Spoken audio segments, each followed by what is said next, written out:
नमस्कार दोस्तों। आज मैं फिर आपके सामने आया हूँ अपनी अगली कविता लेके।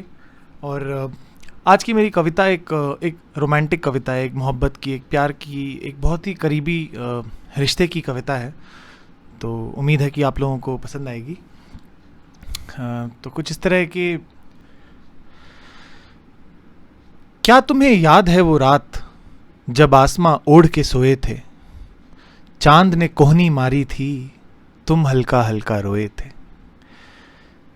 क्या तुम्हें याद है वो रात जब आसमां ओढ़ के सोए थे, चांद ने कोहनी मारी थी, तुम हल्का हल्का रोए थे। सर्द हवा के झोंकों से जब गाल तुम्हारे सूखे थे, सर्द हवा के झोंकों से जब गाल तुम्हारे सूखे थे, आंखों की बहती नदियों से तुमने फिर गाल भिगोए थे, आंखों की बहती नदियों से तुमने फिर गाल भिगोए थे। उस घास पे लेटे लेटे तुमने ओस भरी थी हाथों में, उस घास पे लेटे लेटे तुमने ओस भरी थी हाथों में, गहरी सांसें लेकर तुम मेरी बाहों में खोए थे, गहरी सांसें लेकर तुम मेरी बाहों में खोए थे।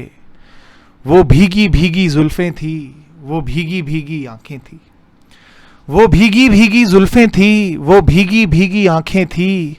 उस भीगे भीगे आलम में हमने कुछ दाग भी धोए थे, उस भीगे भीगे आलम में हमने कुछ दाग भी धोए थे।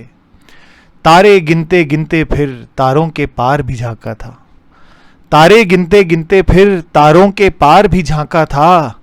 नंगे नीले आसमां में हर रंग के तारे बोए थे, नंगे नीले आसमां में हर रंग के तारे बोए थे। कल तन्हाई में ठंड लगी तो फिर से उड़ा आसमां, कल तन्हाई में ठंड लगी तो फिर से उड़ा आसमां। चांद ने कोहनी मारी हम तन्हाई में रोए थे, चांद ने मारी कोहनी पर हम तन्हाई में रोए थे। क्या तुम्हें याद है वो रात जब आसमां ओढ़ के सोए थे, क्या तुम्हें याद है वो रात जब आसमां ओढ़ के सोए थे। बहुत बहुत शुक्रिया।